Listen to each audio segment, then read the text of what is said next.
Matt Scalzo with you on the Eagles Sports Network. Apologies for the late start on my end, but stats are all up to date. Carson-Newman and Indiana University of Pennsylvania, or IUP, as I'll call it for most of the day, get things going in Game 2 and final game in the Triangle Classic for Carson-Newman. Atiana Stamper has gotten 2 quick outs of the top 2 hitters on this Crimson Hawks side and comes home on the 1-0 offering.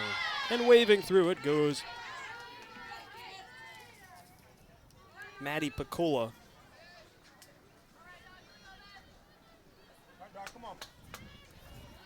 Who's playing at second base today. Crimson Hawks just finished up a game about 15 minutes ago, and a quick turnaround here as the 0-1 has popped up out of play. Or excuse me, the 1-1, and now it's 1-2. Yeah, Stamper looks for a 1-2-3 inning against the Crimson Hawks here on the Eagle Sports Network. Matt Scalzo with you. 1-2 misses down away, and it's 2-2. We'll look at the Carson-Newman defensive alignment.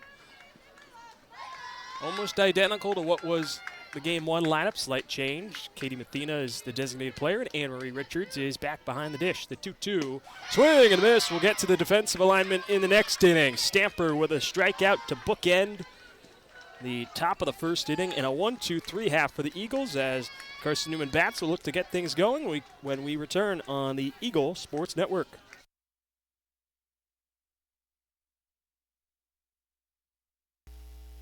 Domino's Pizza in Jefferson City and Morristown wants to help feed your business. When you're hungry at lunch, show your business card at Domino's in Jefferson City and Morristown when you make your purchase for pickup or delivery to get 25% off the entire order. That's 25% off your order at Domino's in Jeff City and Morristown when you show your business card. Call 865-471-6700 to get a pizza. Domino's, the official pizza of the Carson-Newman Eagles. This is Carson-Newman men's basketball alum Taylor Hawkins. I want to help your family secure its financial future. I'm with Modern Woodman Financial Planning, where we touch lives and secure futures. Let Modern Woodman protect your family's financial security through life insurance, retirement planning, and financial services. You can contact me, Taylor Hawkins, at cneagles.com/Modern Woodman. That's cneagles.com/Modern Woodman. Help secure your family's financial future through Modern Woodman Financial Planning. Matt Scalzo back with you on the Eagle Sports Network. Here is the lineup. Head coach Michael Graves trots out in Game 2 of the day. Malia Smith leads off, playing at shortstop. Abby Martin, the center fielder, bats second. Macaulay Bailey bats third, playing at first base. Those are the 3 you'll see up in this inning at the very least. Then it's the cleanup hitter, Grace Gregory, playing at third. Anne-Marie Richards is behind the dish, batting fifth. Addie Saunders is in the 6th spot, playing in left field. Katie Mathena goes from behind the dish to the designated player, batting 7th. Shelby Armstrong makes her 2nd consecutive start in right field. And Reese Winchester rounds things out, playing at second base as the first pitch to Malia Smith misses outside from the right-handed pitcher, Taylor Bumgardner, for IUP.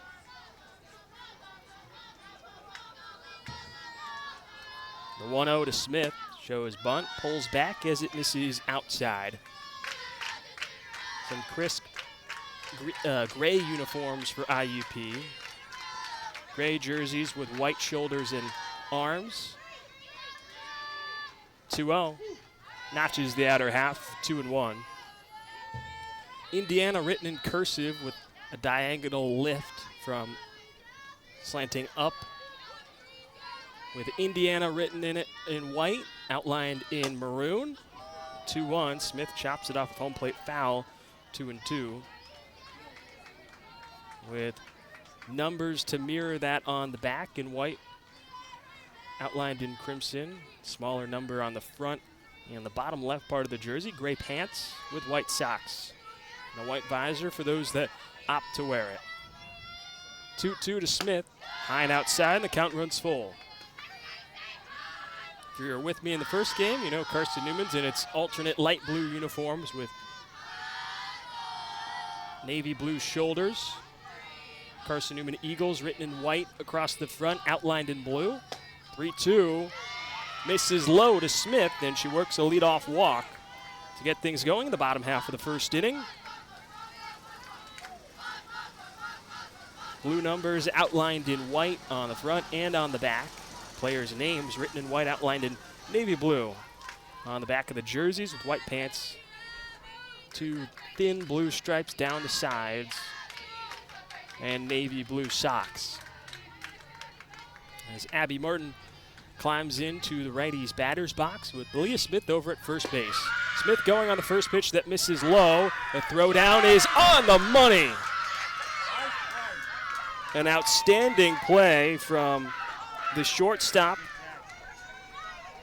and Jess Cicada. The throw from the catcher and Reagan Rand was a little off to the right part of the bag, but she sprawls over and is able to apply the tag right on the back foot of Smith. Then there's one away. Now the 1-0 finds the zone on the inner half to Martin. Makes the count 1-1 with one away. So leadoff runner is erased for Carson-Newman. Bases are empty for Martin, the 1-1. Slow roller straight back to the pitcher, Bumgardner. Gloves, tosses to first, and Martin is retired by a step for out number 2.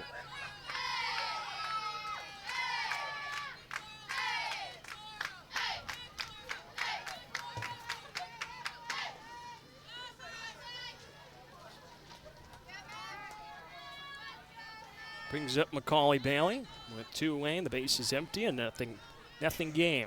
First pitch to Bailey. Misses low, ball 1 to the first baseman.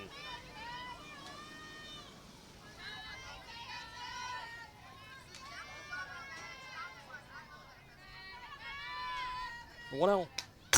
Bailey clips it straight back. Count evens up at 1 ball and 1 strike. Carson-Newman coming off a 9-0 run rule win over Bluefield State to get to 4-0 on the weekend.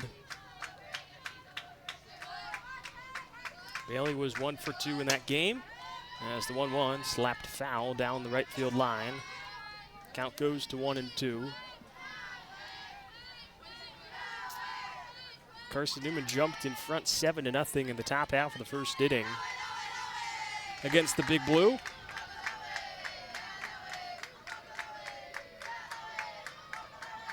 The 1-2. Breaking ball that loops in and catches the inner half, called strike 3. Bailey down looking, and Bumgardner responds to Stamper's 1-2-3 with one of her own, an unconventional one at that. As we head into the second inning, scoreless through 1 between number 21 Carson-Newman and IUP on the Eagle Sports Network.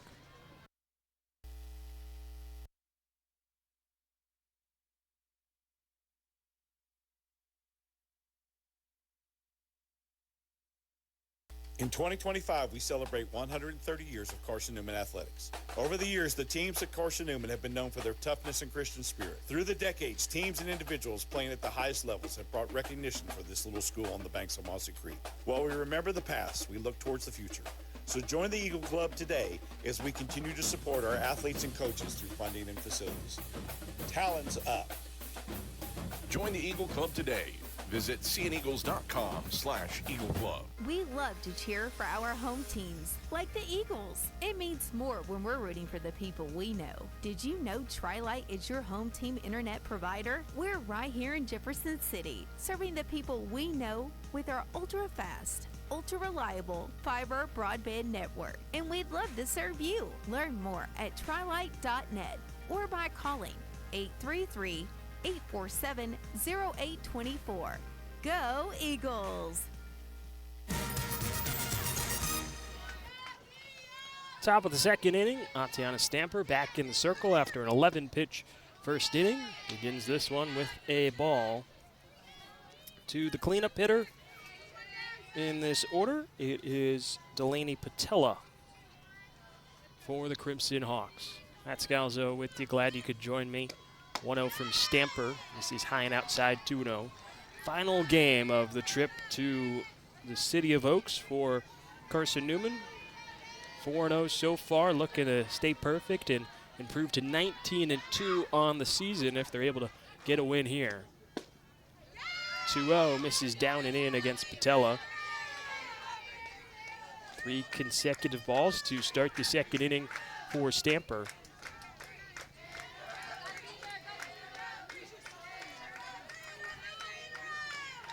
(3-0). Down the chute for a called strike one. Patella thought she had worked a walk. So Stamper back in it in a 3-1 count.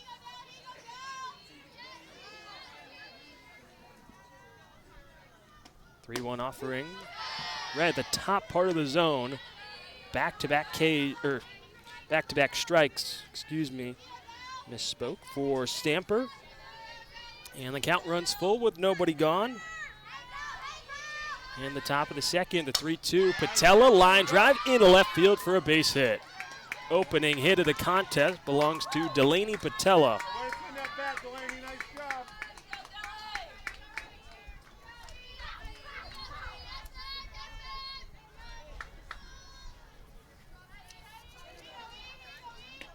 Brings up Aaron Drotos, the first baseman.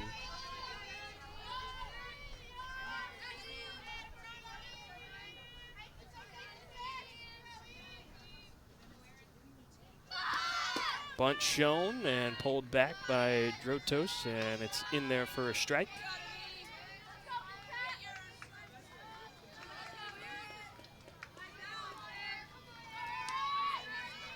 Corners coming in for Carson-Newman with Macaulay Bailey at first, Grace Gregory at third. The 0-1, a wave and a miss from Drotos, and it's 0-2. So they can move back just a little bit with the 2-strike count. Stamper looks to buckle down after the leadoff single for Delaney Patella. The 0-2. Misses low. And the count shifts to 1-2.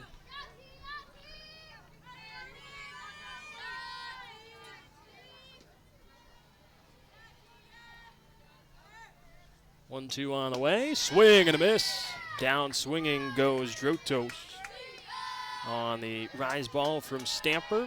Puts one away in the top half of the second inning. Second strikeout for Stamper, and that's what this freshman out of Knoxville, Tennessee, has done so well this season. Coming into today, led the Carson-Newman team with 36 strikeouts through 7 appearances. As the first offering to Reagan Rand misses down and in to the righty hitter. And it's 1-1, or 1-0. Rand is the catcher. 1-0. Misses outside, 2 balls, no strikes. But for Stamper, as I said, 36 strikeouts across 7 appearances. In her 5 starts, she is 5-0, including a complete game yesterday against West Virginia Wesleyan, a 9-3 win. Close out first 3 games for Carson-Newman here in the Tar Heel State. 2-0 misses low, and Stamper for the second time this inning trails a hitter, 3 balls with no strikes. Patella was the first time, got it back to full, but eventually a single. 3-0. Taken all the way was Rand as Stamper fires one in to the heart of the zone. Count moves to 3-1.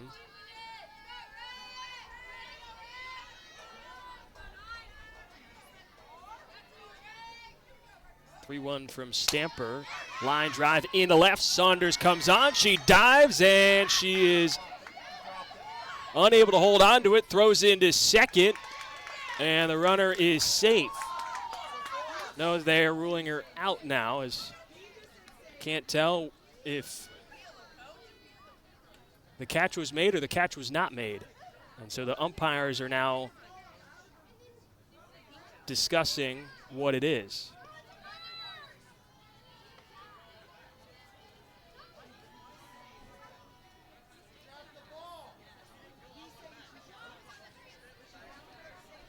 They're ruling that Saunders did make the catch and that Patella is safe at second, although Patella, from my vantage point, never tagged up at first base.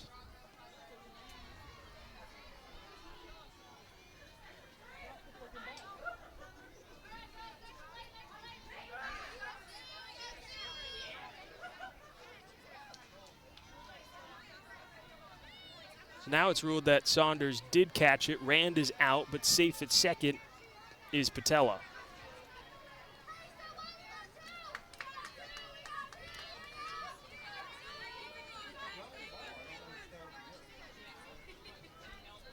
So with 2 away, Jess Cicada comes up, the shortstop. Takes the first pitch strike on the outer half from Stamper. And in scoring position is Patella at second base. A strange sequence, and at the end of it, there's just 1 away. The 0-1, a wave and a miss from Cicada.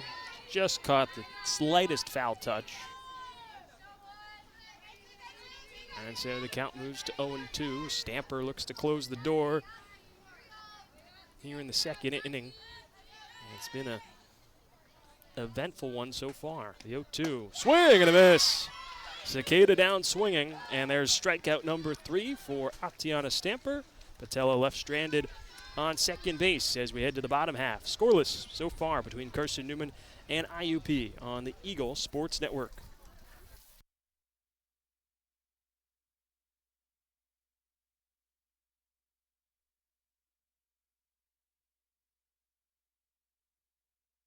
Domino's Pizza in Jefferson City and Morristown wants to help feed your business. When you're hungry at lunch, show your business card at Domino's in Jefferson City and Morristown when you make your purchase for pickup or delivery to get 25% off the entire order. That's 25% off your order at Domino's in Jeff City and Morristown when you show your business card. Call 865-471-6700 to get a pizza. Domino's, the official pizza of the Carson-Newman Eagles. In 2025, we celebrate 130 years of Carson-Newman athletics. Over the years, the teams at Carson-Newman have been known for their toughness and Christian spirit. Through the decades, teams and individuals playing at the highest levels have brought recognition for this little school on the banks of Mossy Creek. While we remember the past, we look towards the future. So join the Eagle Club today as we continue to support our athletes and coaches through funding and facilities. Talons up. Join the Eagle Club today. Visit cneagles.com/Eagle Club. Bottom of the second inning from Walnut Creek Park in Raleigh, North Carolina. Carson-Newman and IUP here on this sunny Sunday in the city of Oaks. Grace Gregory leads off.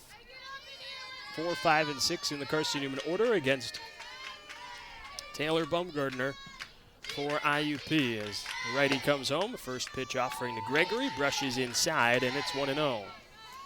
Gregory got the bats going in the eventual 9-0 win this morning over Bluefield State. A 3-run shot deep to left fielder's second home run of the season. Made it 3-0. She takes the 1-0 outside. It's 2 balls and no strikes.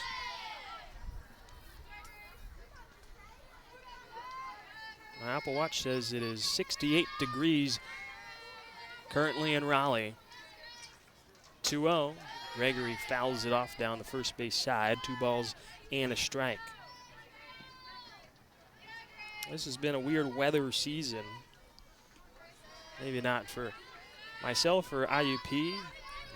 New England guy myself and going to Penn State. IUP is a school that I have heard of in my time. 2-1. Gregory, line drive out in the right. Charging on, trying to make the diving grab that is unsuccessful. Is the right fielder, and Sydney Hubler,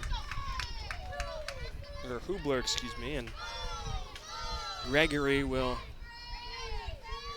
get on with a double, as that was extraordinary effort for Hubler.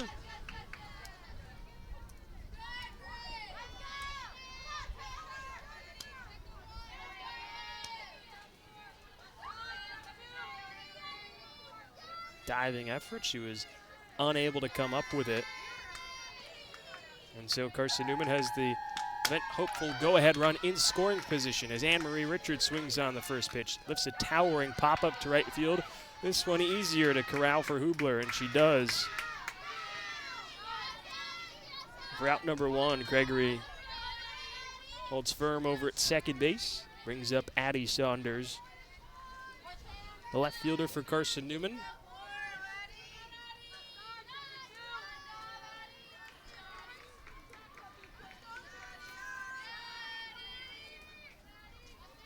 First offering to Saunders.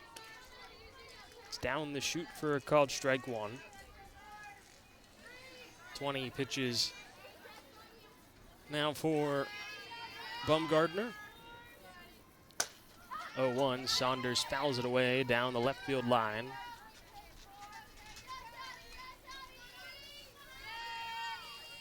Saunders was 0 for 3 with a run scored in the first game against Bluefield State this morning.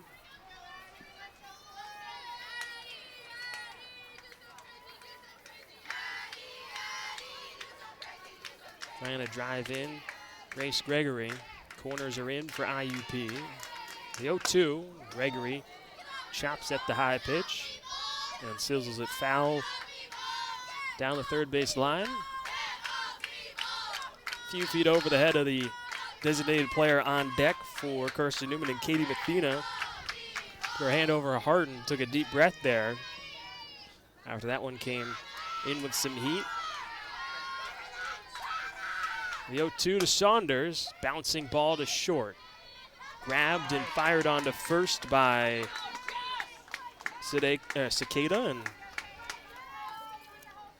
Saunders is retired on the 6-3 putout. And Gregory still over at second base after the leadoff double.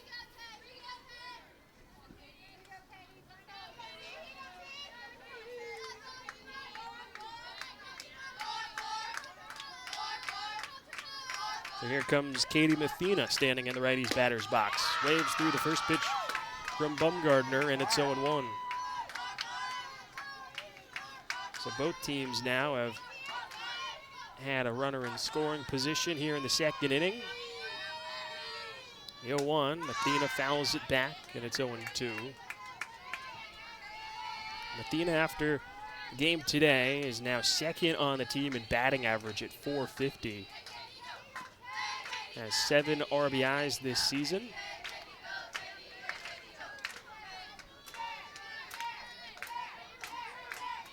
The 0-2, swing and a miss. Bumgardner goes back upstairs with the rise ball, and Mathena comes up empty. And Gregory is left stranded over at second after the leadoff double. Sends us into the third inning. Scoreless still between Carson-Newman and IUP here on the Eagle Sports Network.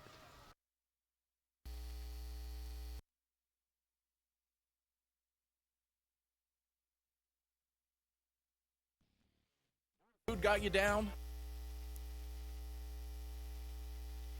For you. Lisa's Country Kitchen has been feeding Carson-Newman students for 15 years.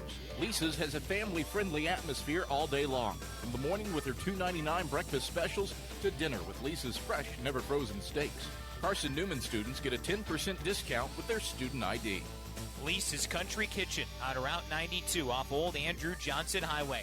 The best food for the best prices. Looking to make your home more comfortable and affordable? Maybe with a new electric heat pump or new attic insulation? And don't forget new doors and windows. AEC is here to help. We have a quality contractor network, easy financing, and incentives for home upgrades. Plus, AEC carefully inspects every job to ensure the highest quality satisfaction. Visit our website at aeccoop.org for applications, contractor lists, and more details. AEC, power what matters most.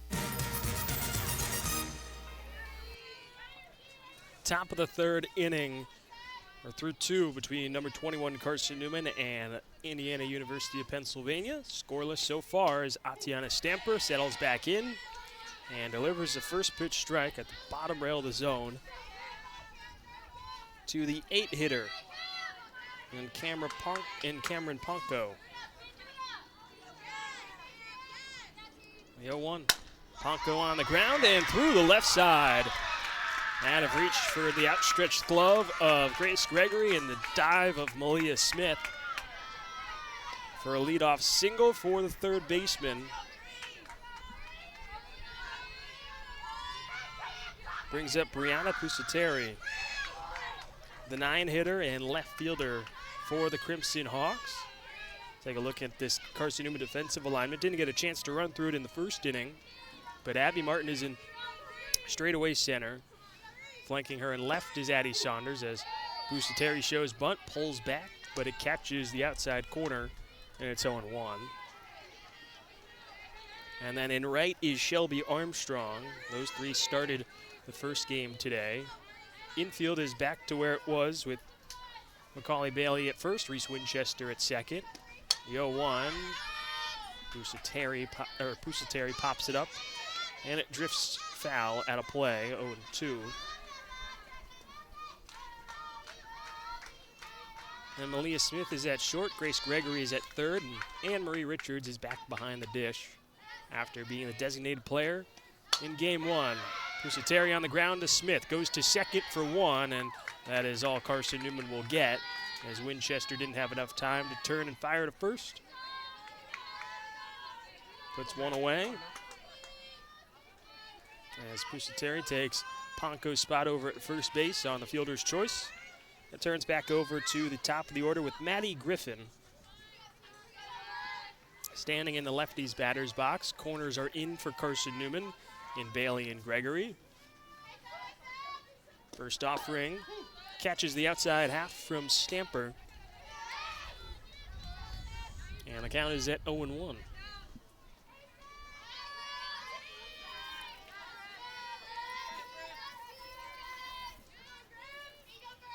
The 0-1 on the way from Stamper. Griffin tries to guide it into play over the head of Gregory, but slices it foul down the left field line, and count shifts to 0-2 against the leadoff hitter and center fielder for this Crimson Hawk team, led by Shauna Belland, the head coach for the Crimson Hawks. The 0-2 to Griffin outside, a back throw to first. Pusateri back standing as the 0-2 missed low and away against the lefty and Griffin.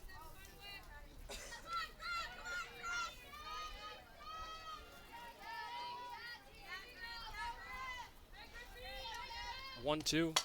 Griffin on the ground to third. Gregory stumbles, gathers her bounce, snaps it to first, and it is in time for out number two as Grace Gregory was stumbling to the ground to make that play. Pusateri advances into scoring position up to second. Seems at least once a game Grace Gregory kind of has one where she loses her bounce a little bit, but she still finds a way to make the play every time. Talented graduate student in her first season with Carson-Newman, as the opening offering to Sydney Hubler is outside. Ball one. So for the second consecutive inning, the Crimson Hawks have the potential go-ahead run in scoring position as Hubler lifts one. Shallow left center. The shortstop Smith ranges back and makes the grab over top Abby Martin for out number three. Nearly a dangerous collision for Martin and Smith, but Smith is able to hold on, and the Eagles are able to strand the potential go-ahead run in scoring position, sending us to the bottom of the third. 0-0 the score between Carson-Newman and IUP on the Eagle Sports Network.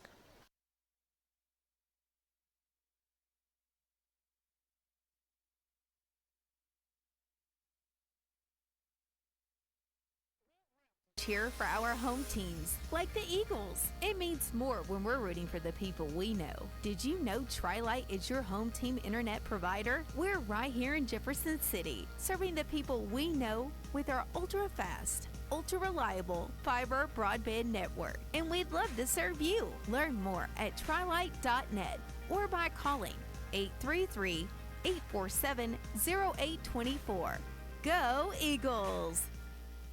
How do you know you're in a community, not just a town? Well, strangers smile as they walk by. They refill your coffee without you asking. And when you ask directions, people offer to walk you there. Communities give more. The way you know when you walk into First Bank that you are in a real community bank. Great products, direct access to your local bankers, and relationships that can last a lifetime. Don't just have an account. Have a community with First Bank. Member FDIC. Shelby Armstrong leads off in the bottom of the third inning. First offering home from Bumgartner, a wave and a miss from Armstrong. That's 0-1. 8, 9, and 1 in the Carson-Newman order here in the bottom of the third between number 21 Carson-Newman and IUP here on the Eagle Sports Network. Matt Scalzo with you. The 0-1 from Bumgardner misses outside. 1 ball, 1 strike. Delighted you could join me on this sun-splashed Sunday afternoon in the final game of the Triangle Classic for Carson-Newman before me and the whole team get to hop back on for a 5.5-hour bus trip home. 1-1 to Armstrong is fouled straight back, and it's 1-2. Armstrong has been a pleasant surprise throughout the course of this weekend as a defensive sub, provided a spark in the comeback win over Davison Elkins. Hit her first home run in a Carson-Newman uniform in the 9-3 win over West Virginia Wesleyan. But she comes up empty here as she waves on the 1-2 from Bumgardner. Puts one away on the third strikeout, of Taylor Bumgardner's afternoon. Brings up the 9-hitter Reese Winchester with 1 away. 30 pitches so far from Bumgardner. 21 of those have been strikes. First pitch to Winchester, fouled straight back, and it's 0-1. This is an IUP team that came into the weekend 1-3, but picked up a 2-1 win over Fayetteville State and a 6-2 win over West Virginia State yesterday. Getting to 3-3 as Winchester drives the 0-1 to straightaway center. Griffin moves on and will make the grab for out number 2. And it turns back over now to the top of the Carson-Newman order with Malia Smith, who got on with a leadoff walk but was caught stealing in the bottom of the first inning.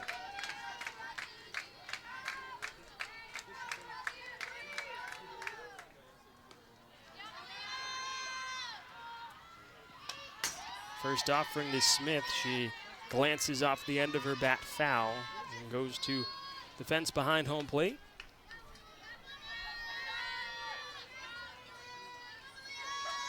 IUP battled with Lincoln, 2 Pennsylvania schools going head-to-head this morning. As Smith hits one on the ground to third, gloved by Ponko, and she snaps it to first for out number 3. A 1-2-3, bottom half of the third from Bumgardner. And these two pitchers continue to duel back and forth as we go into the fourth. Still 0-0 between Carson-Newman and IUP here on the Eagle Sports Network.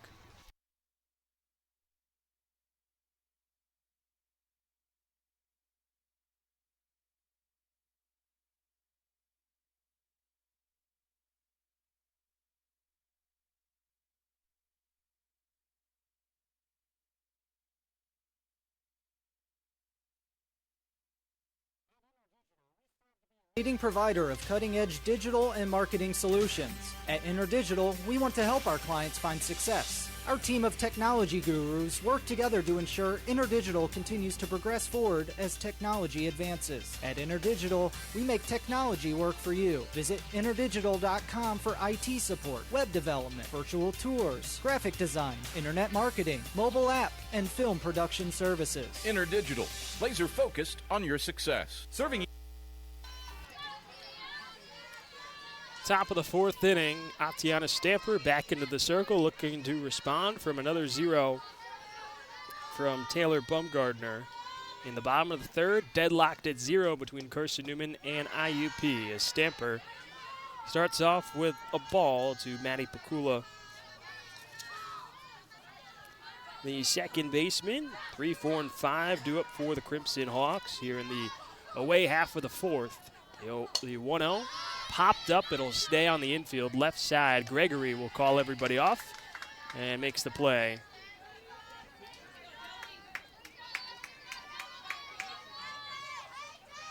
For out number 1.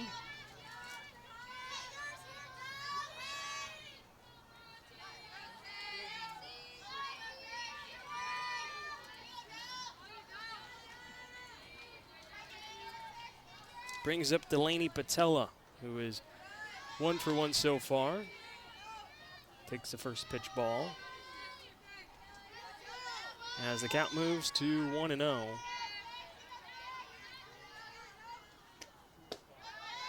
Next offering from Stamper misses low.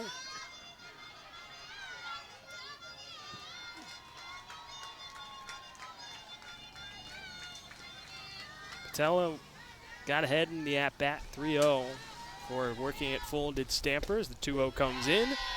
And Stamper pinpoints the heart of the zone as Patella takes it looking, and the count goes to 2-1.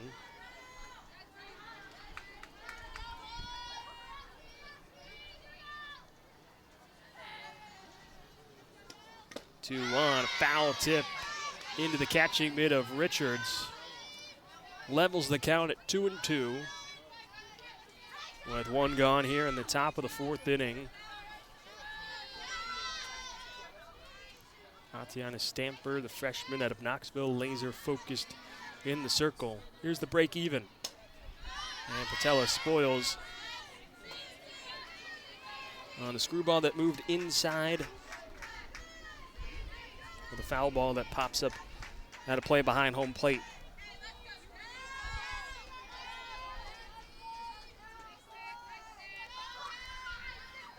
So we settle back in. Another 2-2 delivery. Here it comes from Stamper. She goes back inside, and it's another foul ball from Patella.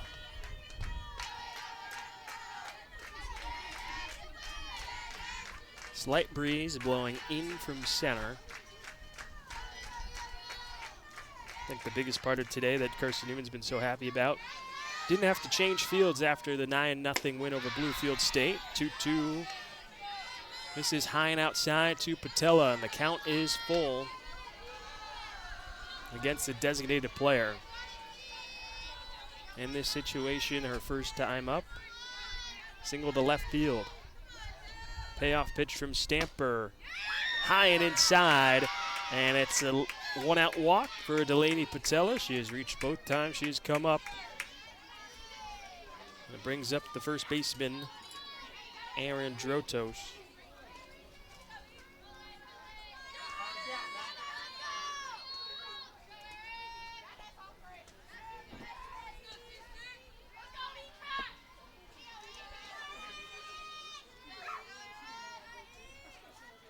First offering. Catches the outer half from Stamper. It's 0-1. Next pitch will be the 50th for Atiana Stamper.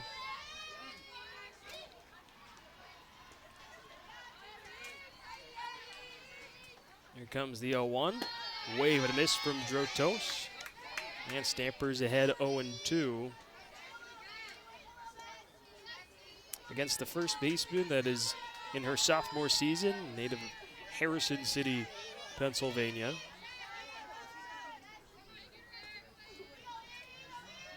Here comes the 0-2. Rise ball, misses high. Throw down to second.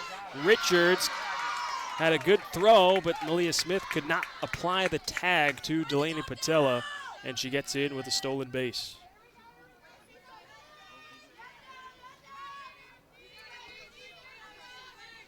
Throw was on line and a missed opportunity for Carson-Newman. Stamper settles back in here in a 1-2 count with one away. Still scoreless between these two sides. 1-2. Swing and a miss. Drotos can't lay off the rise ball that races high and outside. As there is strikeout number 4 for Atiana Stamper. Brings up Reagan Rand, the catcher for the Crimson Hawks. We're 2 away in the top of the fourth inning. First offering fouled straight back, and it's 0-1. Do have to give a shout out to the parents here for Carson-Newman that have been so helpful to me. Had yesterday Addie Saunders' dad and Lorelei Spradlin's dad as well helped me move my stuff in between games. So the 0-1 misses, but in a run down, Patella going to third. She's caught stealing. Richards went to Winchester, over to Gregory. And Delaney Patella is erased on the base pass, so we'll continue the story time when we come back in the bottom of the 4th inning. As Patella is put down 4-5.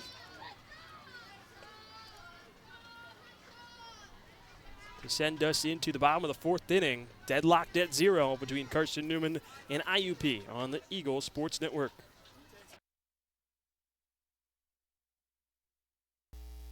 East Tennessee for 40 years, Magaha Electric is the perfect choice for all your electrical projects. Magaha Electric specializes in commercial, retail, manufacturing, residential, and industrial contracting needs. Magaha Electric can provide superior service, technical know-how, and realistic budgeting for any size project in a timely, cost-effective manner. Visit MagahaElectric.com for all your electrical contracting needs. Magaha Electric, your East Tennessee electrical contracting source. Matt Scalzo with you here on the Eagle Sports Network in the bottom of the 4th inning. It is 0-0 between number 21 Carson-Newman and the Crimson Hawks of IUP. Abby Martin leads things off here in the bottom half of the 4th inning.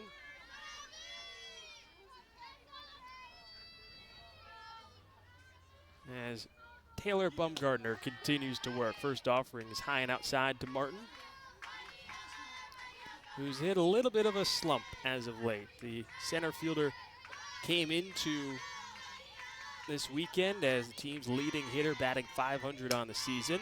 As Martin hits one on the ground straight to the first baseman, Androtos, and she'll take it to the bag herself for out number 1.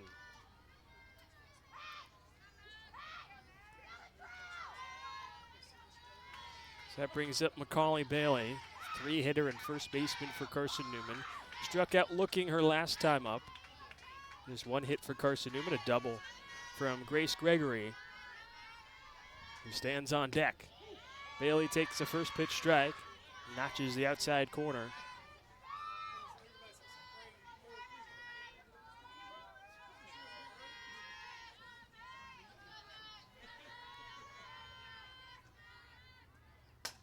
The 0-1, Bailey fouls it away on the first base side.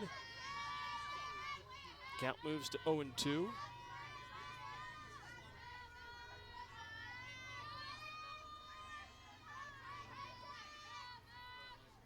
The 0-2, Bailey pops it up, foul ground first base side. 3 Crimson Hawks race over but run out of room. And into the fence they go down the first base side as it lands out of play. Next pitch will be the 40th for Taylor Bumgardner.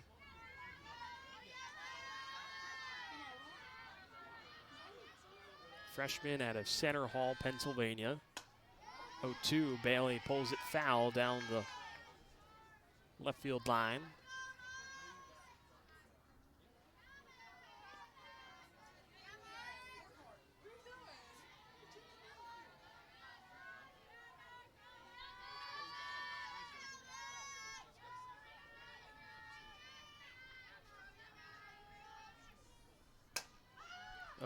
Bailey, a fly ball into shallow center, and that will drop in front of Griffin. It's a 1-out base hit, and Macaulay Bailey is aboard.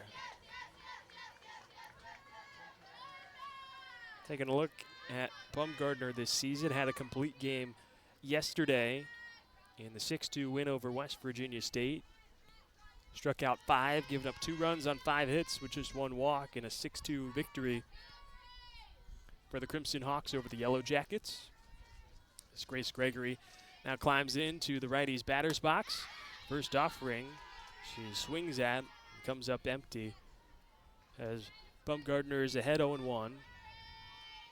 Up until the single there from Bailey, Grace Gregory had the lone hit for Carson-Newman. Here comes the 0-1.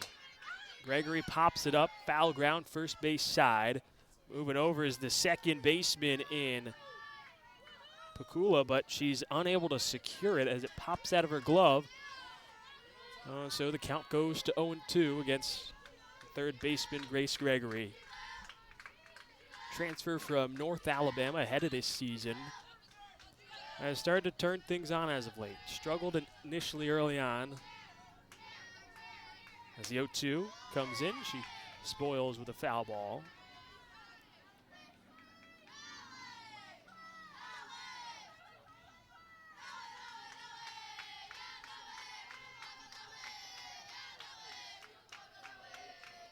Had a 3-run home run in the win over Bluefield State this morning.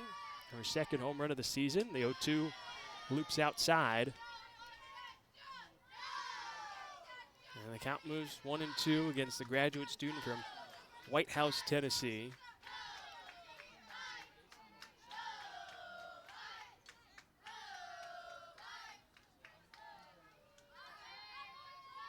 Has been riding a long hitting streak as of late, as she'll add on to, does not add on to it. Frozen rope that just hung up in the air allowed the center fielder Griffin to run underneath it and make the play for out number 2. Gregory already added on to it with her double earlier.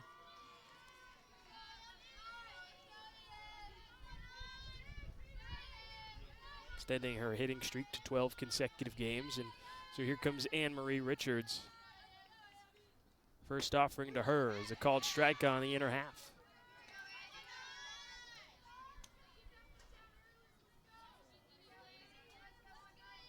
It has been tough for either team to pick up really any sort of momentum against these two pitchers. A combined 4 hits as Richards chops one to second. Pakula scoops it up.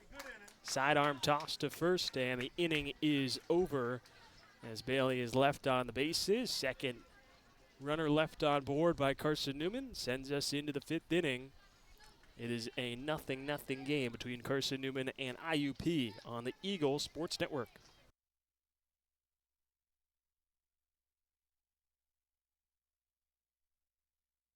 My favorite thing about my community? The safety, the reliability, the people. We rely on each other, and we rely on local electric co-op. It's not just about electricity.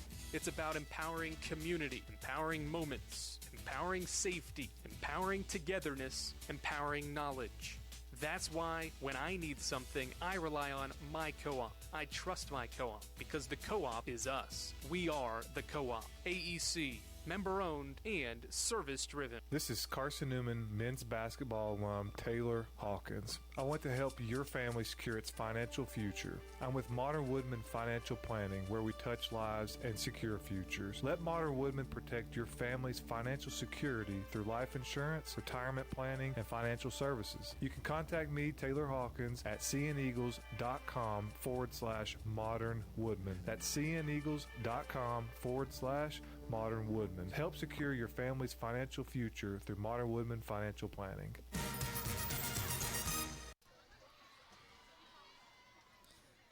Fifth inning between number 21 Carson-Newman and IUP here on the Eagle Sports Network. Matt Scalzo with you. Glad you could join me. It has been a pitching duel as Atiana Stamper looks to answer what Taylor Bumgardner did in the bottom of the 4th inning. As first pitch swing, a fly ball out to left. Saunders raging over towards the gap, and she'll retire Reagan Rand in a short-lived battle between Stamper and Rand to put one away in the top half of the 5th inning. Brings up Jess Cicada, a shortstop for the Crimson Hawks. First offering from Stamper finds the inner half. And it's 0-1. These two pitchers have gone back and forth, trading zeros. The 0-1 comes in. Wave and a miss on the rise ball from Stamper. And it's 0-2 to Cicada. Cameron Ponko stands on deck.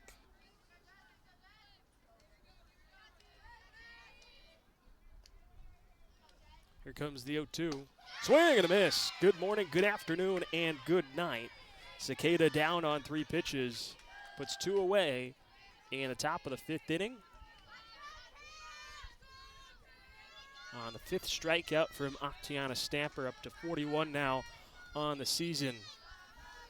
When talking with head coach Michael Graves and pitching coach Holly Tucker Vance, they know how special this freshman right-hander is going to be for them, especially this season. She's already shown it. 60th pitch coming. Comes straight back to her off the bat of Ponko. A 5-pitch, 1-2-3 inning for Atiana Stamper. Brings the top of the 5th inning to a close as Addie Saunders will lead off. 6, 7, and 8 due up for Carson-Newman in the bottom half of the 5th.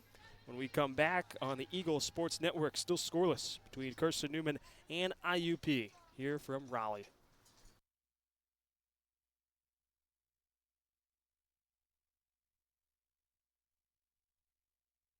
In 2025, we celebrate 130 years of Carson-Newman athletics. Over the years, the teams at Carson-Newman have been known for their toughness and Christian spirit. Through the decades, teams and individuals playing at the highest levels have brought recognition for this little school on the banks of Mossy Creek.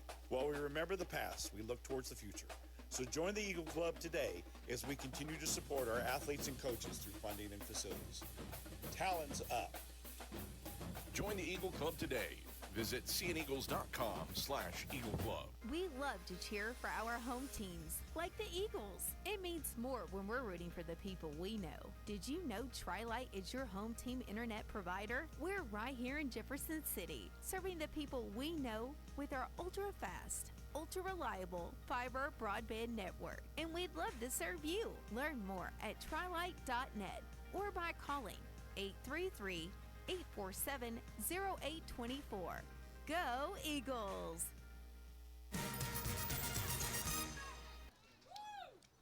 Well, thought I'd have a moment to catch my breath after the break, but Addie Saunders on the first pitch she sees grounds it back to the pitcher Bumgardner and puts one away in the bottom half of the 5th inning as these two pitchers continue to go back and forth between Atiana Stamper with a 1-2-3 top of the 5th. Katie Mathena waves through the first pitch offering from Bumgardner, and it's 0-1. Now Bumgardner looking to do the same here in the bottom half. 2 hits for each side. They've left 2 runners on base as well. As Mathena's 0-1, fouled straight back, and it's quickly 0-2. Didn't have a time to talk about how kindly the Saunders family has been to me this weekend. In between games today, Mrs. Saunders offered me any snacks, gave me some chocolate chip Little Bites as the 0-2 misses upstairs to Mathena. Count goes to 1-2. Brought me some grapes as well. Mr. Saunders, along with Mr. Spradlin, Lorelei Spradlin's father, helped me yesterday move my equipment in between games because the turnarounds have been so tight. The 1-2, swing and a miss. Bumgardner goes back to the rise ball, and Mathena can't lay off it this time. Puts 2 away.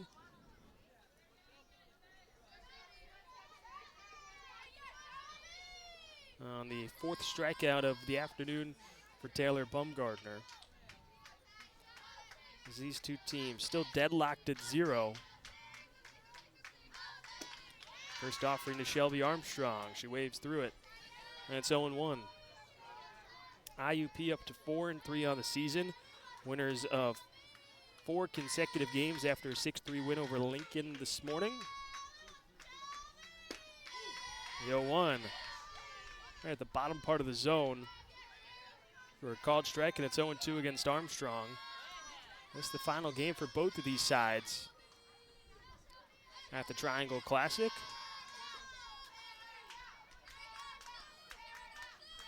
The 0-2, Armstrong fouls it straight back, and it's and the count stays where it is at 0-2. Battle between 2 unbeatens this weekend in Raleighwood. 2-1 over Fayetteville State, 6-2 over West Virginia State, and 6-3 over Lincoln for IUP. 0-2. Foul tip by Armstrong, but it is secured by Rand behind the dish for strikeout number 5 for Taylor Bumgardner. Sends us into the 6th inning. Feels like whoever scores first is going to be the one to hold on the way these two pitchers are going. We head into the 6th, 0-0, the same way we started on the Eagle Sports Network.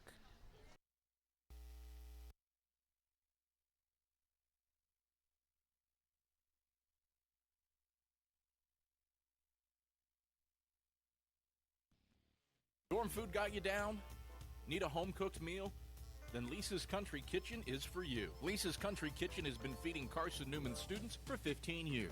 Lisa's has a family-friendly atmosphere all day long, from the morning with their $2.99 breakfast specials to dinner with Lisa's fresh, never-frozen steaks. Carson-Newman students get a 10% discount with their student ID. Lisa's Country Kitchen on Route 92 off Old Andrew Johnson Highway. The best food for the best prices. How do you know you're in a community, not just a town? Well, strangers smile as they walk by. They refill your coffee without you asking. And when you ask directions, people offer to walk you there. Communities give more. The way you know when you walk into First Bank that you are in a real community bank. Great products, direct access to your local bankers, and relationships that can last a lifetime. Don't just have an account. Have a community with First Bank. Member FDIC.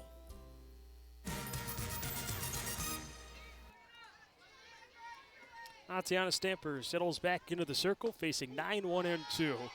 And she starts out with a beautifully placed pitch on the outer part of the plate to Brianna Pusateri for a called strike one. That was the 61st pitch for Tatiana Stamper as we're into the top of the 6th inning here between number 21 Carson-Newman and IUP here on the Eagle Sports Network. 0-1 misses upstairs from Stamper. Count squares up at 1-1.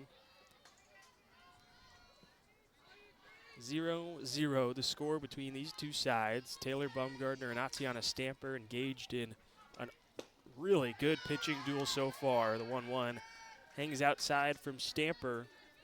Pusateri, who stands in the lefty's batter's box, lays off it, and the count goes to 2-1.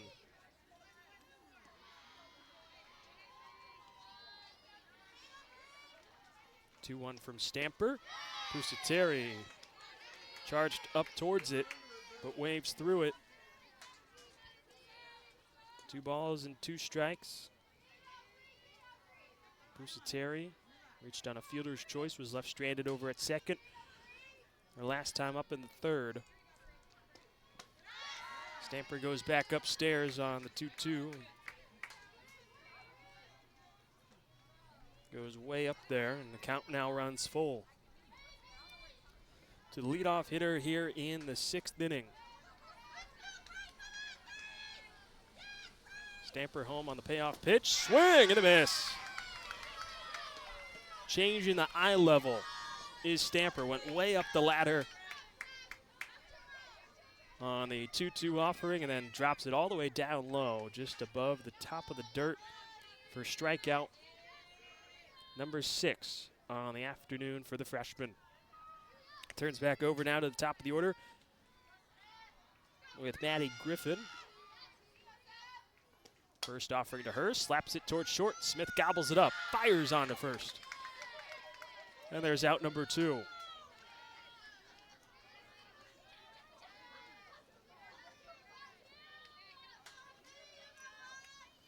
Stamper has retired the last 6 hitters that she has faced. Looks for one more out here in the bottom half of the 6th inning. Or excuse me, the top half rather. And she starts Sydney Hubler with a strike on the outer half, and it's 0-1. And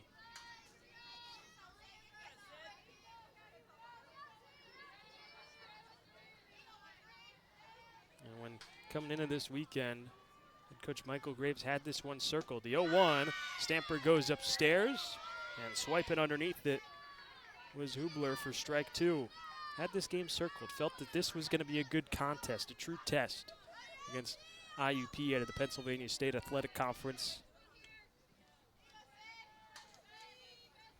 It has been just that. Here comes the 0-2, swing and a miss. Can you take me higher? Tatiana Stamper goes further up the ladder on the 0-2. And Hubler chases for strikeout number 7 for Tatiana Stamper. It's a 1-2-3, top of the 6th inning. Sends us to the bottom half. Same way we started, same way it has been this entire game. 0-0 here on the Eagle Sports Network.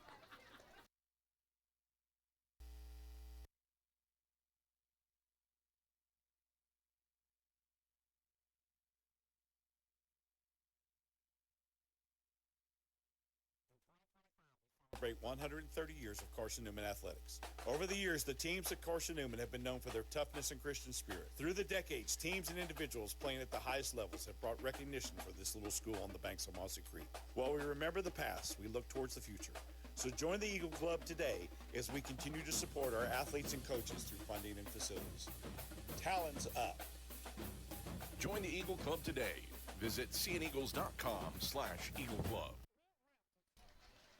We're back here on the Eagles Sports Network. Bottom of the 6th inning, 9-1-2 for Carson-Newman here. Reese Winchester leads off for the Eagles, facing who else but Taylor Bumgardner. These two pitchers between Bumgardner and Stamper continue to go back and forth today. What has been a thrilling pitching duel, but which offense is going to have the breakthrough? Bumgardner starts Winchester out with a strike that notches the outer half. And it's 0-1 to the second baseman standing in the righty's batter's box. Came through in a big moment in the bottom of the 6th inning yesterday against Lincoln, a 2-run ground rule double that tied the game at 4.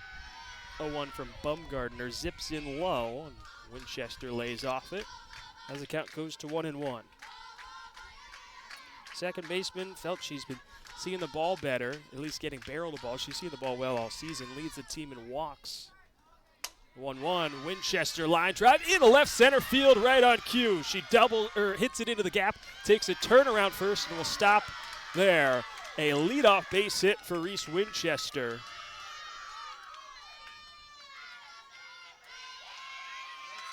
Gets things going for Carson-Newman, and it turns back over to the top of the order with Malia Smith. A freshman from San Diego, California in Winchester. A single to get things going here in the bottom of the 6th inning.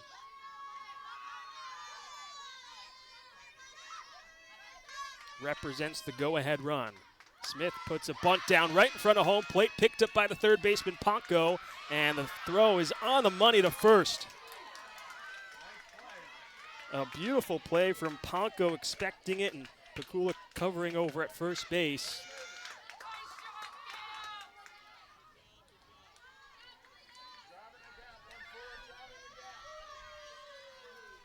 Moves Winchester, though, into scoring position on the sac bunt. And here comes Abby Martin. Talked about the struggles that she has had as of late.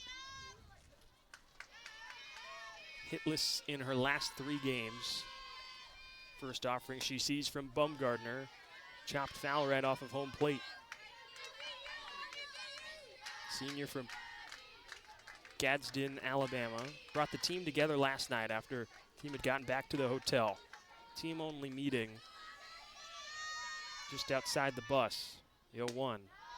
Hangs outside 1-1.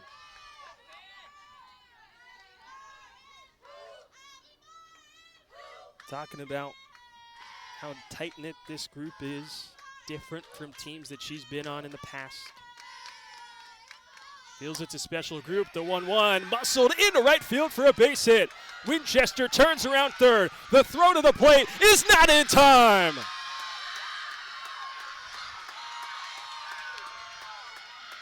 What a way to break out of your slump. Abby Martin, an RBI single. Goes up to second on the throw, and Carson-Newman is in front 1-0 in the bottom of the 6th inning.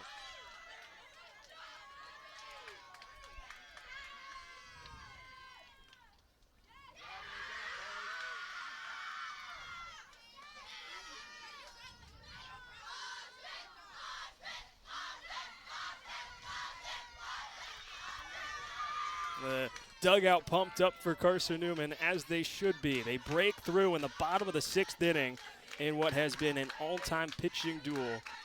And now with Martin still in scoring position, here comes Macaulay Bailey. First offering to her. She golfs out into left center field. That'll split the gap. Martin around third, motoring in to score. It sneaks under the temp fence. It's a ground rule double, and it's 2-0 Carson-Newman. The Eagles break through in the bottom of the 6th inning. The two seniors in Martin and Bailey coming through with back-to-back RBIs. Makes it 2-0 Carson-Newman.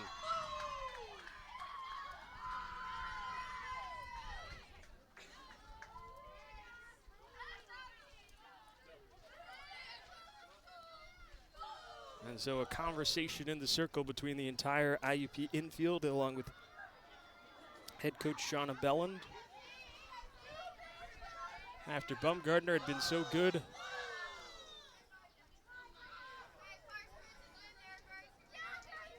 This 2 runs so far, bottom of the 6th inning.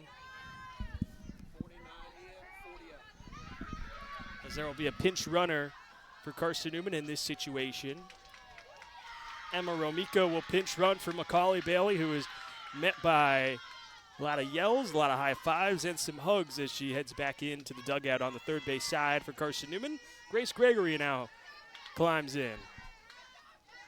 First pitch to Gregory. She drives in the air, right center. Catch is made by the right fielder Hubler, and Romica holds over at second base as a strong throw comes in for out number 2 in the inning. But as I was saying, this inning started with the freshman Reese Winchester in the 9 spot. Seeing the ball better, found the gap in left center for a leadoff single. Moved into scoring position after a sac bunt from Malia Smith. As the first offering to Anne-Marie Richards misses down and in 1-0. And then Abby Martin breaking out of her slump. 0 for 11 across her last 3 games. Works one to the backside as the 1-0 comes into Richards and misses down and in once more, 2-0. Works one backside over the outstretched glove of the first baseman, Drotos, and into right field to drive in Winchester, and then Macaulay Bailey on the next pitch. Ground rule double makes it 2-0 as Richards fouls the 2-0 away, and it's 2-1.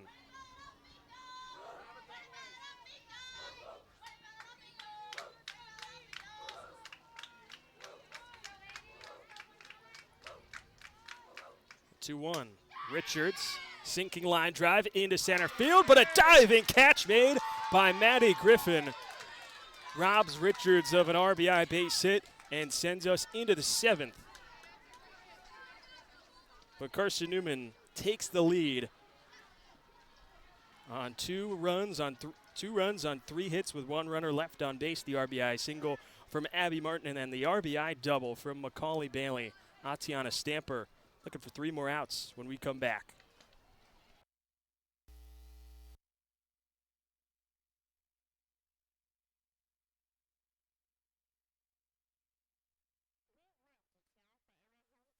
Like the Eagles. It means more when we're rooting for the people we know. Did you know Tri-Light is your home team internet provider? We're right here in Jefferson City, serving the people we know with our ultra-fast, ultra-reliable fiber broadband network. And we'd love to serve you. Learn more at trilight.net or by calling 833-847-0824.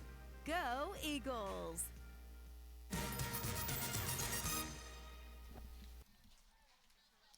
Atiana Stamper climbs back into the circle with a 2-0 lead for Carson-Newman here in the top of the 7th.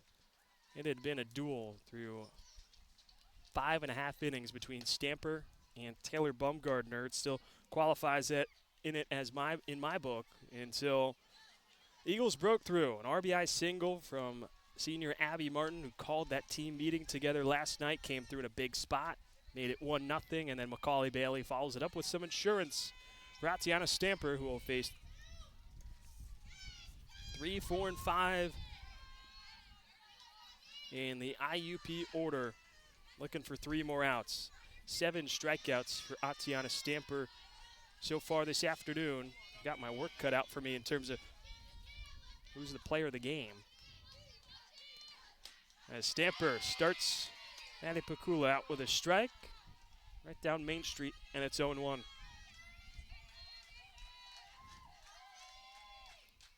Just 2 hits allowed for Stamper, 1 walk, 7 Ks. Comes the 0-1. Misses down away against left-handed hitting Pakula. The count evens up at 1-1.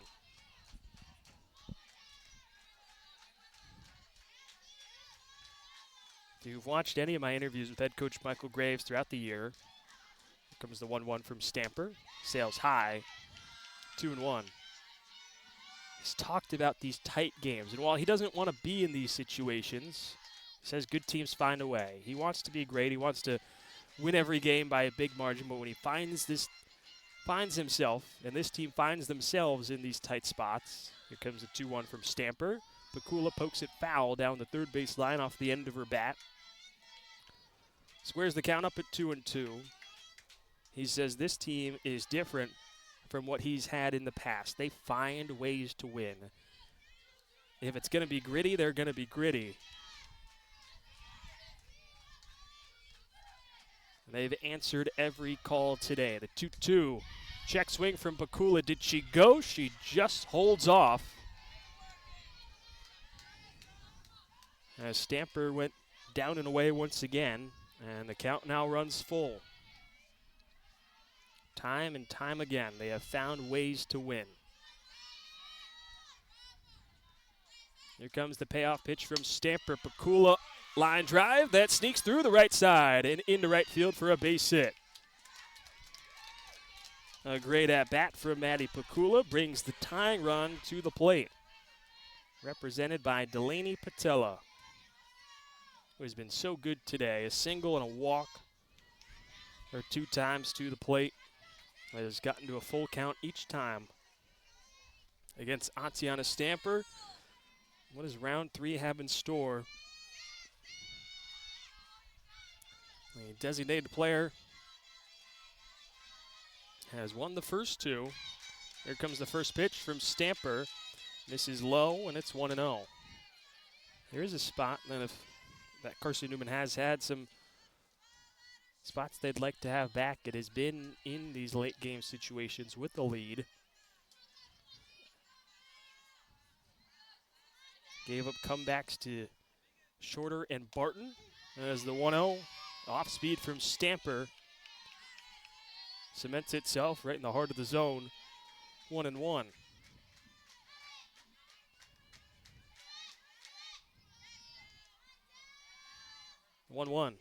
Patella in the air, deep left field. Saunders back to the fence. It is gone. A 2-run home run from Delaney Patella has tied it up in the top of the 7th inning.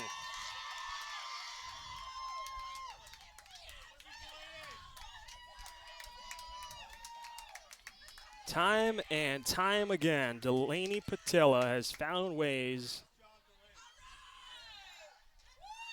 to get on against Atiana Stamper.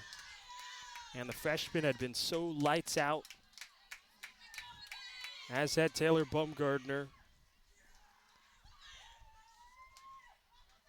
Till the leadoff single from Pakula kick-started it. And Delaney Patella answers the call with a 2-run home run to level things here in the top of the 7th inning. What a moment. And what a swing for the designated player. A senior out of Mount Royal, New Jersey, an all-region player.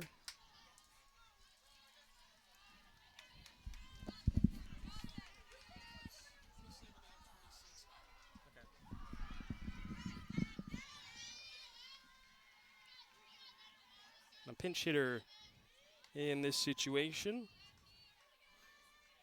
Emily Miller will come in place of Aaron Drotos in this situation.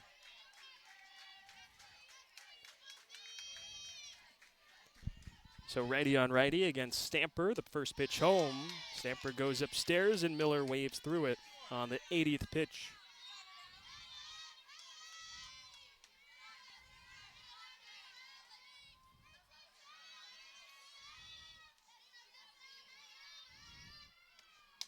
The 0-1, Miller fouls straight back, and it's 0-2. Nobody gone here in the top of the 7th inning. All square at 2. These two teams traded blows back and forth. Carson-Newman came into this inning with a 2-0 lead, and Delaney Patella answers the bell. Says it's not the final round just yet. The 0-2 to Miller. Swing and a miss. Stamper gets the strikeout on 3 pitches, her 8th of the afternoon, and there's one gone. And the top of the 7th brings up Reagan Rand. And when talking about Patella, in her senior season, she's an all-region player in 2024. All-conference first-teamer. Has just had a tremendous career with IUP as the first offering to Rand misses inside 1-0.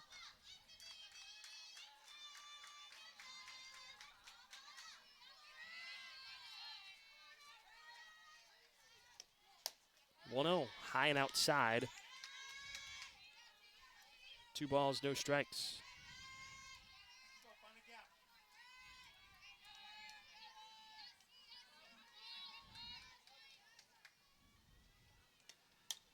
Two-0. Rand fouls it back 2-1.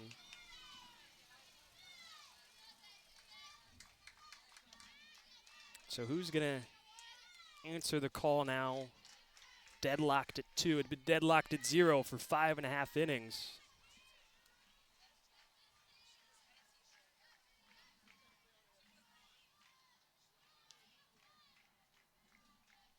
A little bit of a mix-up on what the count is. I had it 2-1, and that is what it is.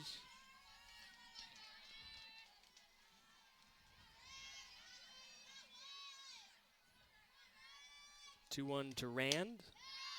Pops it up out of play. And now the count moves to 2-2.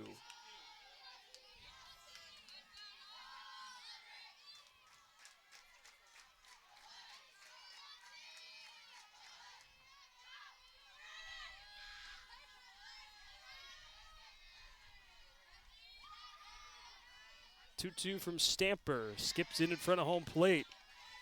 And the count runs full.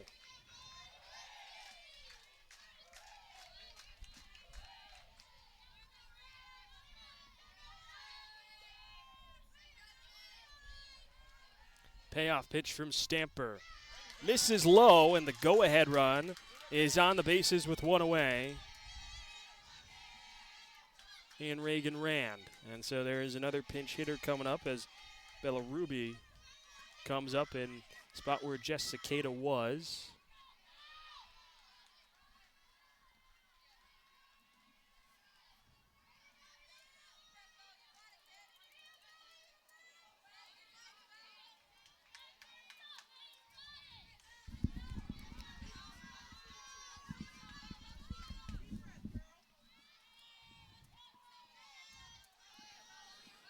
So here's Ruby in this spot for the Crimson Hawks.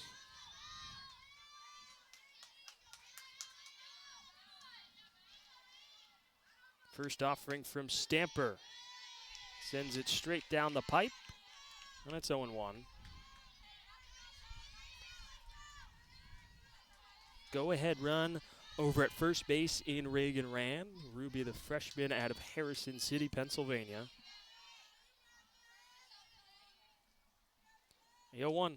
Swing and a miss. Back throw to first. Yeah, pops out of the glove of Macaulay Bailey before she can apply the tag.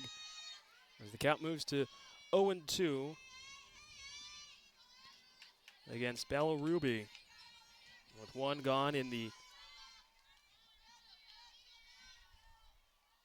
top half of the 7th.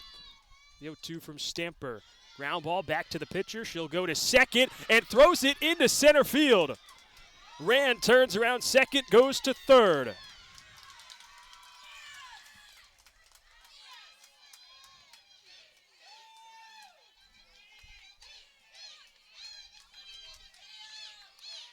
And so now the go-ahead run.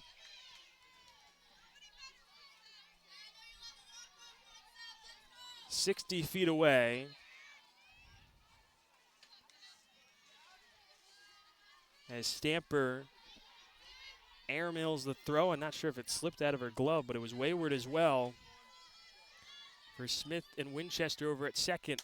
Ponko swings at the first pitch and fouls it away. Stamper has a fire about her that pitching coach Holly Tucker Vance, when I was talking to her last night, she says you don't really see it because she's so even-keeled.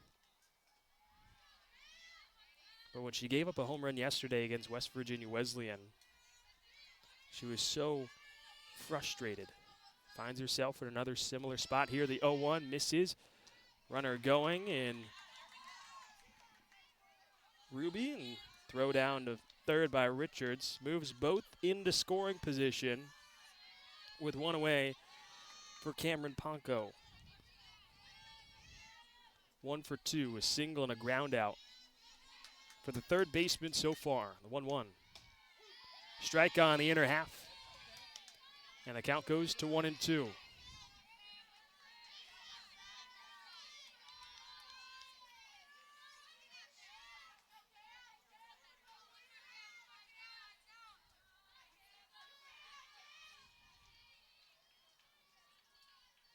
One-two, pulled high, goes to the backstop, but it's a short backstop here at Walnut Creek Park, and so Rand holds over at third.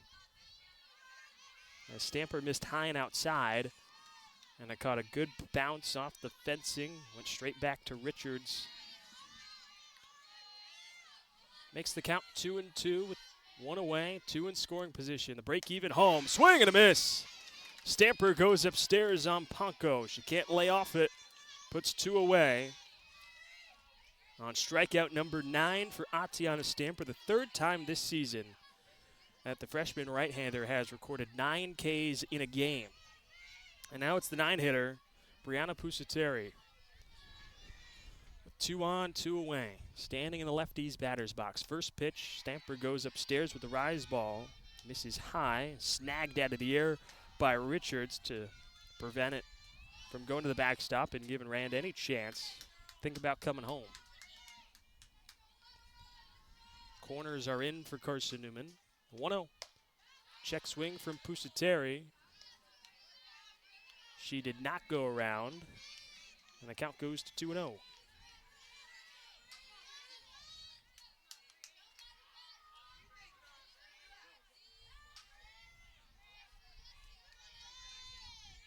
Top of the order with Maddie Griffin looming. 2-0, Pusateri waves through it. On the 100th pitch of the afternoon for Atiana Stamper. Makes it 2-1.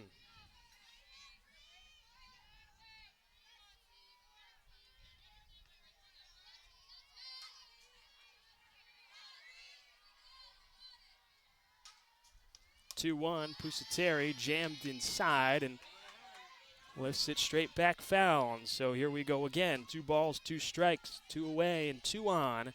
And a 2-2 game in the top of the 7th inning between number 21 Carson-Newman and IUP to close out Triangle Classic for both these sides. Here's Stamper's break even. Called strike 3. Freezes Pusateri on the outside corner. There's strikeout number 10 for Stamper, and she buckles down with the go-ahead run 60 feet away at third. But IUP extends it to the bottom of the 7th. A 2-run home run from Delaney Patella has us all squared at 7. Can't say you could ask for a better game between these two. And Taylor Bumgardner will look to send it to extras, while Carson-Newman is going to try and walk things off for the second time this weekend when we come back on the Eagle Sports Network.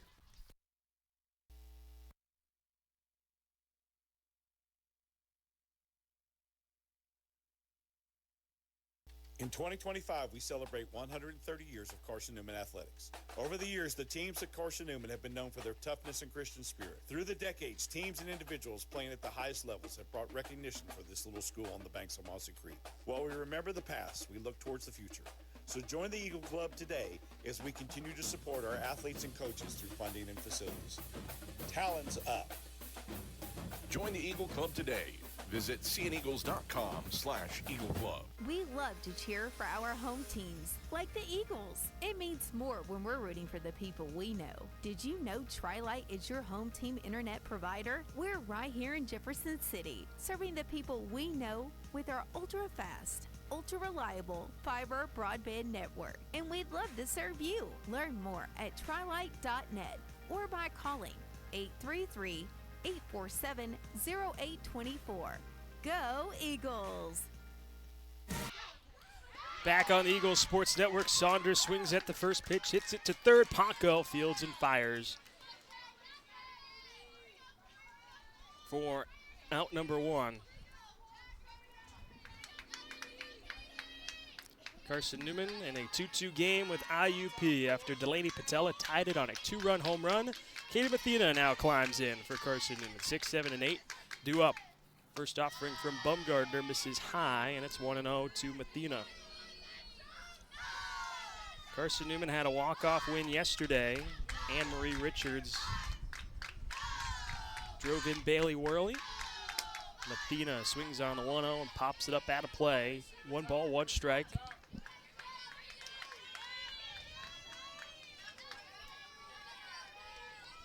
Carson-Newman took a 2-0 lead in the bottom of the 6th. RBI single from Abby Martin and double from Macaulay Bailey made it 2-0 before Delaney Patella's 2-run home run tied it up. The 1-1, Mathena shoots it foul down the first base line. And the count goes to 1-2.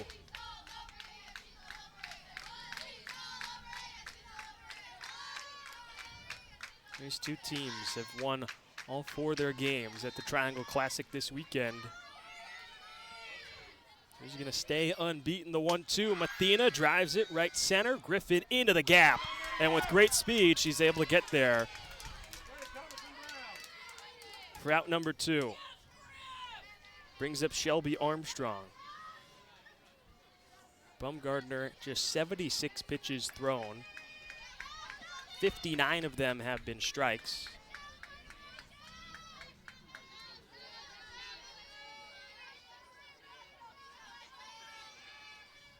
First offering misses down and in to Shelby Armstrong.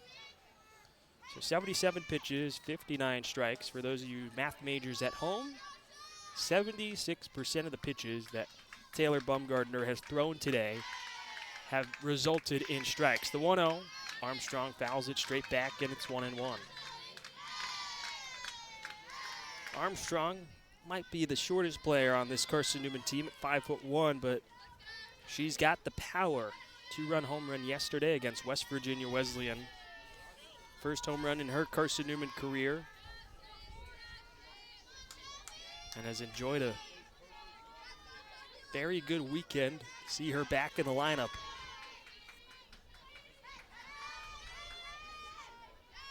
The 1-1 paints the outside corner from Bumgardner, and it's 1-2. Next offering will be the 80th pitch from Bumgardner this afternoon. Looking for one more to send into extras. The 1-2, it hangs upstairs. And the count runs even against Shelby Armstrong. 2 balls and 2 strikes with 2 away. Base is empty here in the bottom of the 7th inning.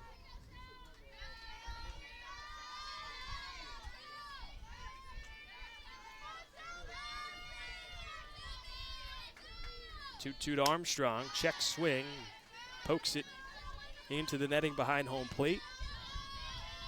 2 balls and 2 strikes.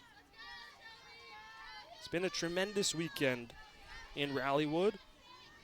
Glad I've been able to bring it to you on the Eagle Sports Network. I'm Matt Scalzo.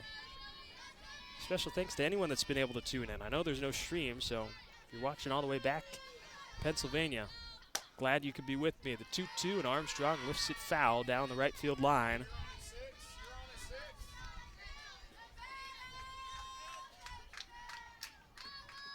Do it all over again on another 2-2 offering.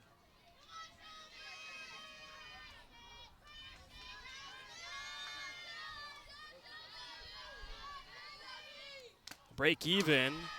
Foul tip by Armstrong. Could not be squeezed behind the dish by Rand. And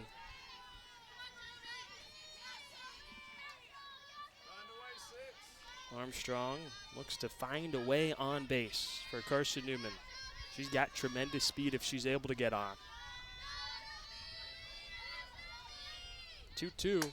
Armstrong lifts it right center field. Long run for Griffin into the gap, but she gets there and she's able to make the play for a 1-2-3. Bottom of the 7th. Free softball on tap, folks. Maddie Griffin will lead off here in the top of the 8th inning when we come back. Extra innings on the way on the Eagle Sports Network.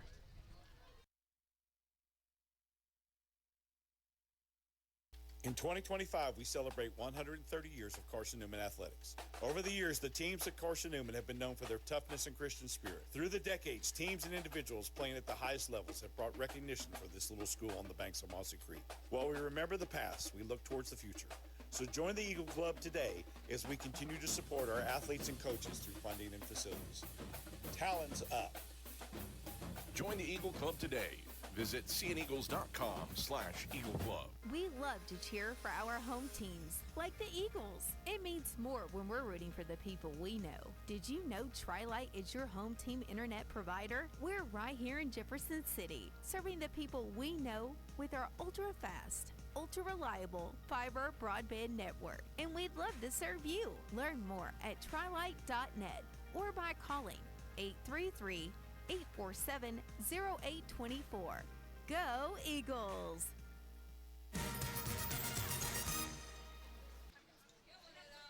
Top of the 8th inning from Walnut Creek Park here in Raleigh, North Carolina. It is a 2-2 ball game. Bonus softball on the way as Maddie Griffin leads off for this top of the IUP order.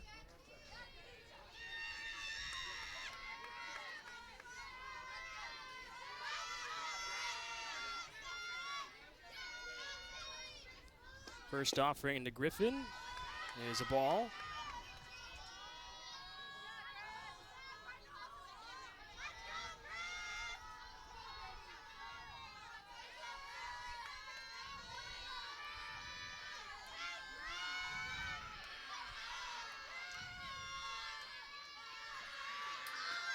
Next offering misses low.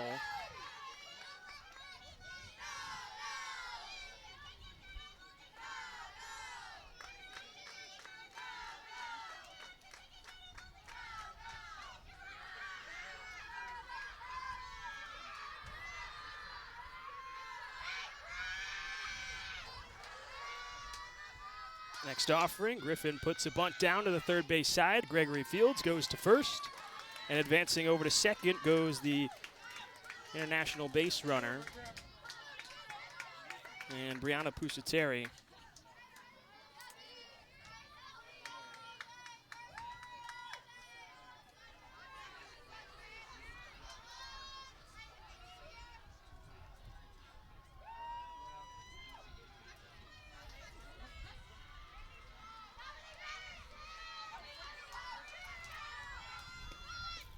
Next offering is low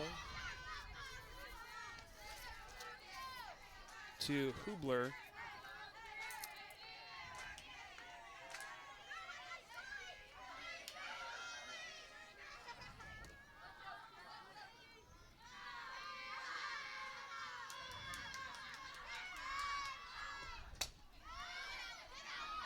This is poked foul off the bat of Hubler.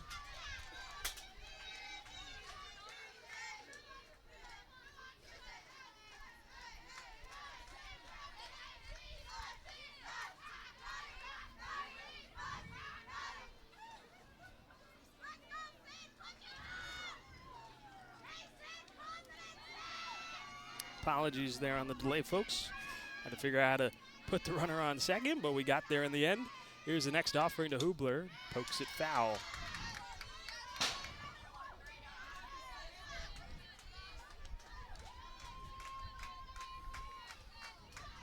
So the go-ahead run for IUP over at third and a 1-2 count to Sydney Hubler. And it's Brianna Pusateri over at third. Tatiana Stamper still working in the circle. 10 strikeouts for the freshman. 1-2, Hubler fights it off, poking it foul.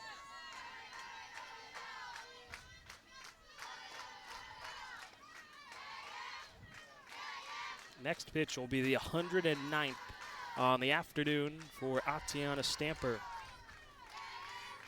Maddie Pakula, who got on in the with a leadoff single in the 7th, stands on deck. Here's the 1-2 to Hubler. And she fights it off with another foul ball.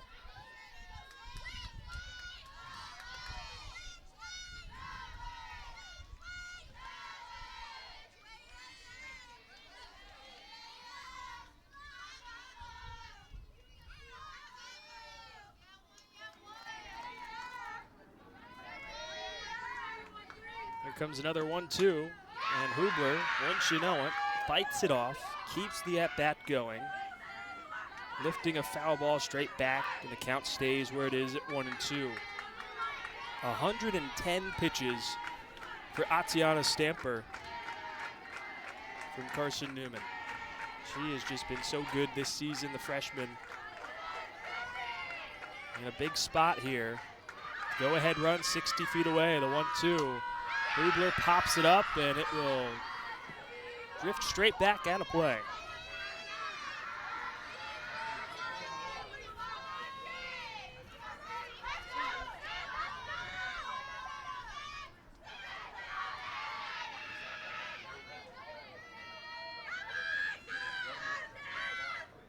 The 1-2, high and outside from Stamper. 2 balls, 2 strikes.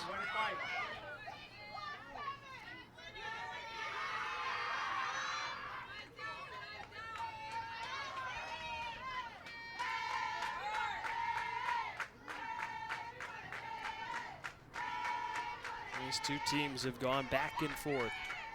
Another 2-2 to Hubler. Swing and a miss. Stamper goes upstairs with the rise ball, and there's strikeout number 11. A huge second out for Atiana Stamper. And with 2 away, here comes Maddie Pakula, who worked a long at-bat to lead things off in the top of the 7th. Got on with a single. And the girl that stands on deck, Delaney Patella. 2-run shot got us to where we are. First offering to Pakula. Called strike. That burns the outside edge from Stamper. It's 0-1.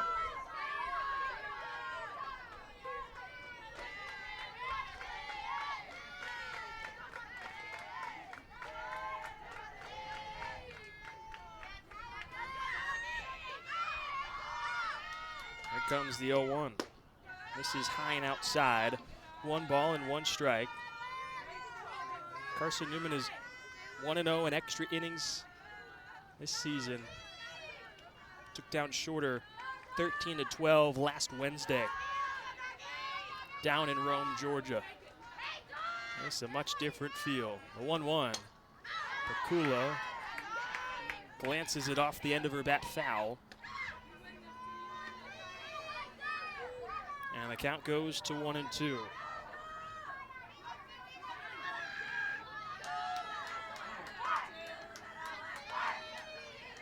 Standing in the lefty's batter's box in open stance.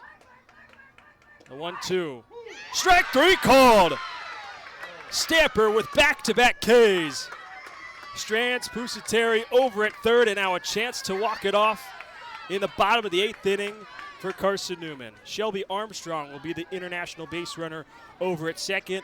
Stamper with 12 strikeouts keeps giving her offense a chance to win. Reese Winchester, who kick-started 2-run bottom of the 6th, leads off when we come back on the Eagle Sports Network.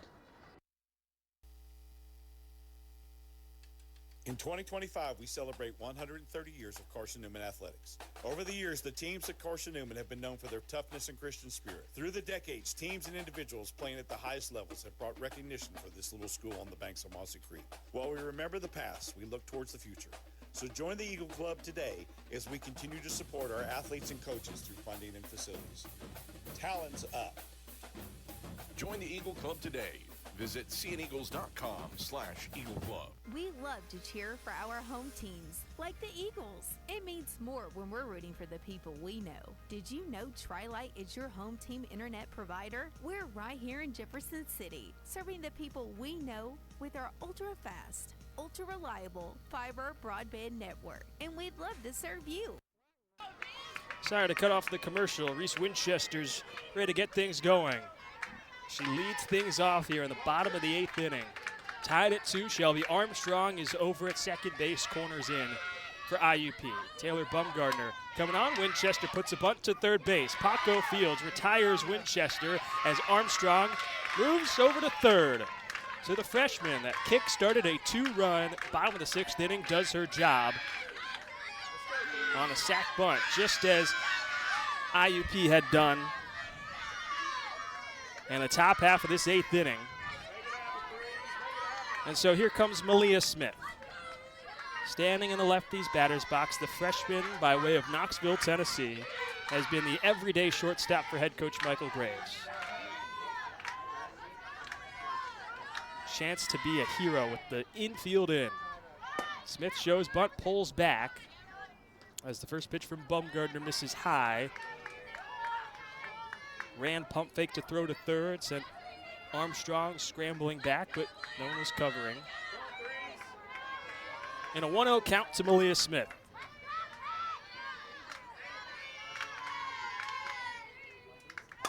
Smith ground ball back to the pitcher. Here comes Armstrong to the plate. The tag is made. Nice job. There you go. Great play in the infield by IUP.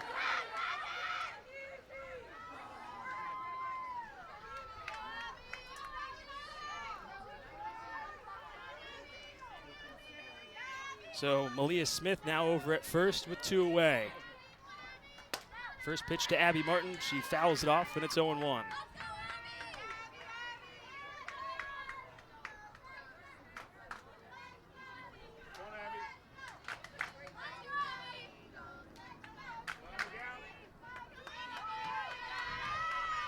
The 0-1. Martin fouls it back, and it's 0-2. Smith was going, and she will be. Likely rest of these pitches with her speed, trying to get into scoring position. Martin gave Carson-Newman the lead in the bottom of the 6th inning with an RBI single to drive in Reese Winchester. The 0-2 is high. Smith going. The throw down is a little off target. The shortstop and Cicada dives in front of it to make sure it doesn't get away and into center field as Smith moves into scoring position. And a ball to the outfield with Malia Smith's speed should be able to score her. So nearly identical situation for senior Abby Martin. That gave Carson-Newman the lead on an RBI single in the 6th. 1-2. Martin line drive into right field. Smith gets the wave around. The throw to the plate is not in time. Martin the hero. A walk-off RBI single, and the Eagles take it 3-2.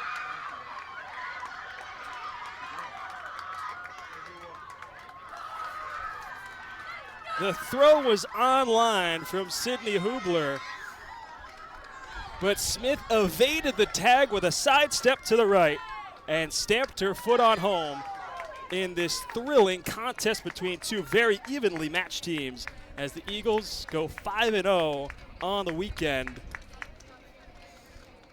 in a thrilling contest to close the book on the Triangle Classic.